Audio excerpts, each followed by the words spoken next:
What's going on, folks? This is Acid Roots. I'm going to talk to you guys about Rich Boy's 2008 mixtape, Bigger Than the Mayor. Now, this came out a year after Rich Boy's breakout 2007 album, Rich Boy Self Titled. And that album had a number of hits on it, one of which was Throw Some D's, which cracked like the top 10 of the Billboard 100. And it had a number of other hits on there, a couple of which featured Polow da Don. And Rich Boy is on Polow da Don's label Zone 4. So this was still affiliated with Polow da Don. It's too bad that Polow da Don isn't anywhere, doesn't produce anything for Bigger Than the Mayor or give any guest verses, because he was a pretty decent rapper. But this project was the follow up to that, and it's kind of what Rich Boy was up to after taking kind of a pretty large break from early 2007 when he was last promoted.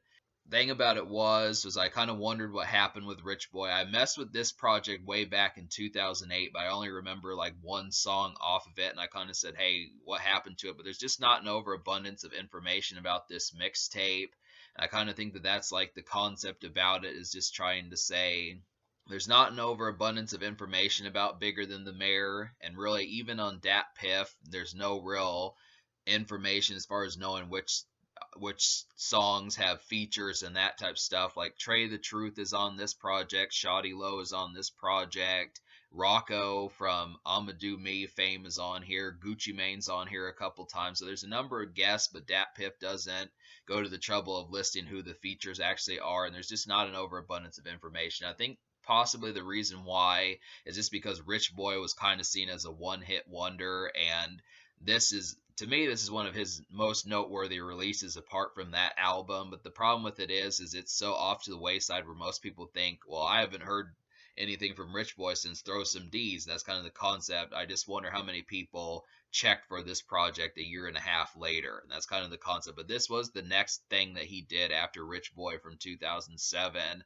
and it's real. I was almost gonna say it's decent, but it's not. I mean, it has like two or three good hits on here, but apart from that, there's a lot of bad Zaytoven beats, a lot of bad production on here, and just a lot of wastes of guest features. And Rich Boy kind of doesn't know what he's doing without Polow da Don. That's really too much of a problem. That's kind of too bad of a problem, just because I felt like Rich Boy from 2007 was at least somewhat balanced. It had a couple, I mean, the songs that Rich Boy did with Polow da Don when Polow actually rapped, those were pretty well put together, and I felt like Polow da Don could actually rap pretty well, but I don't know where he is on this project. He may have actually produced a couple beats on here, but the problem with it is it doesn't even list the producers who did the beats. So there's, like I said, there's minimal information about Bigger Than the Mayor. So I don't know the guests that featured on here unless there's some of the ones I mentioned. I don't know the producers who did much either. I can tell I'm pretty used to Zaytoven's beats. I can tell his kind of elastic beats. Like I want to say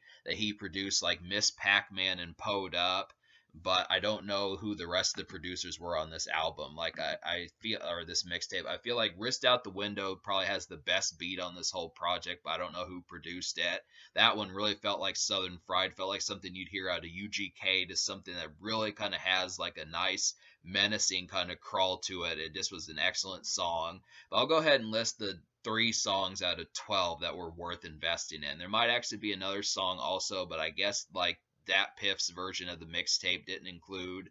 I want to say there's a bonus song after outro, but it wasn't included on this package. So there's just, like I said, it's very minimalist in terms of how this project was presented and it's available. So the three songs I recommend would be Wrist Out the Window, which I know at least has Gucci Mane and Rocco on there, Chevy a Monster, and I'm not sure if that has guests on there, and then Hater's Wish. So basically, Wrist Out the Window, like I said, has a real snaking kind of Southern Fried beat that kicks a lot of ass. This one is just a menacing, has a nice Gucci Mane hook, and he does a great job with that. It's really kind of a creeping, slow creep, kind of crawly type song that really kicks a lot of ass. Perfect for like being in the whip and that sort of stuff. Just a nice kind of haunted autumn feel. I definitely like that one. Chevy a Monster is another one that kind of has like a ghoulish feel towards it. It's a real kind of eerie and kind of UFO sounding kind of beat. And I don't like this one as much as Wrist Out the Window, but it is a pretty serviceable follow up and definitely has a haunting feel towards it. Rich Boy's 2 for 2 with that. And then Hater's Wish was the only other song I liked on this whole rest of the project. I mean, Hater's Wish kind of has, to me, kind of like a song reminds me of a song that you'd listen to when you get up in the morning and get ready to have coffee and stuff. Yeah, Hater's Wish really feels like a morning song, just something you listen to when you wake up. Even if you wake up at 6, 7 o'clock in the morning and you want to smoke a bowl or something like that, I definitely recommend that. It's this perfect kind of breakfast type moods. Going to Denny's, going to IHOP, that type stuff, having some pancakes, biscuits, something with syrup, that sort of thing. It just really kicks a lot of ass to do that. I really feel like that's a perfect wake and bake song. And it's kind of interesting. I don't know if that's what Rich Boy had intended, but to me, it just kind of reminds me of a breakfast and coffee kind of song, having, doing some wake and bake type stuff. It's perfectly set up for that, I would have to say. Ghetto Queen, I don't really like this song, but I did like the fact that it sampled a Tupac song. I think it was like Tupac's Pain or something like that, but it didn't quite pull it off quite as well. It was trying to be a song for the ladies, but the emphasis behind it just ripped off Tupac way too much. I mean, just purely taking a Tupac beat and putting a new spin on it just felt kind of odd. Didn't really care for that one. I felt like the Zaytoven beats for Miss Pac-Man and Poed Up were just a little bit too like excited. Like I mean, I like Zaytoven beats at certain times, but I could not get into the arrangement of those. Poed Up, I was really expecting to be like a really kind of syrupy drinking song, kind of like something that Pimp C would do. There was like a song that Pimp C did. I think it was called Poed Up on like his album Pimpilation. But the beat, I feel like Rich Boy should have taken a tab from Pimp C's type song and just had like a way better song. That's not a song that I would say is worth trying to sip syrup to. I just don't think it's a very good, or even if you're not sipping syrup, just trying to have some alcohol or something like that. It really didn't seem like a very good song to get drunk to. Pac-Man was not a very good arrangement. There's a ton of other bad beats on here. She Wanna, um, Buried Alive. I mean, some of these this really are kind of pretty terrible. I just feel like the arrangement, Rich Boy ran out of steam really fast, and I guess that's not too surprising just because Rich Boy lost basically all of his credentials and reputation just off of the brief fall of 2006 to spring 2007 vibe that he had for his rollout for Rich Boy 2007. And it really it shows the difference as to what happened between March of 2007 and like September 2008 when he came back with this project. I don't think he lost his millionaire status, but for some reason the songwriting just got worse because there were at least more than 3 or 4 hits on the Rich Boy album, and especially I don't know why Polow da Don wasn't on this project at all. I mean, they had really great chemistry, and they were basically like a Dr. Dre and Snoop Dogg kind of that good of chemistry that they had that he should have really invested in him. It's kind of like Young Jock and Nitty also. It's kind of questionable to me why Young Jock on like Hustlenomics, his second album, and later albums never hit up Nitty. I mean, he did hit up Nitty at least a couple times, but he didn't on Hustlenomics, and he should have.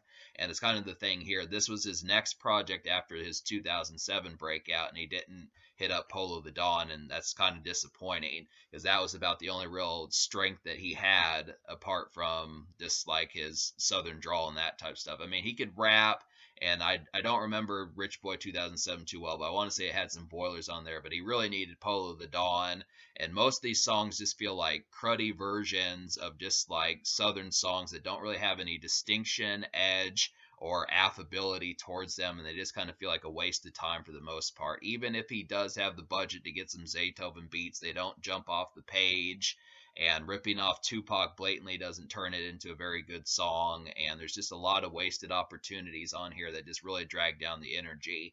So it's just kind of, I mean, the energy is just very up at the start. Wrist Out the Window, Chevy a Monster, and Heavy's Hater's Wish.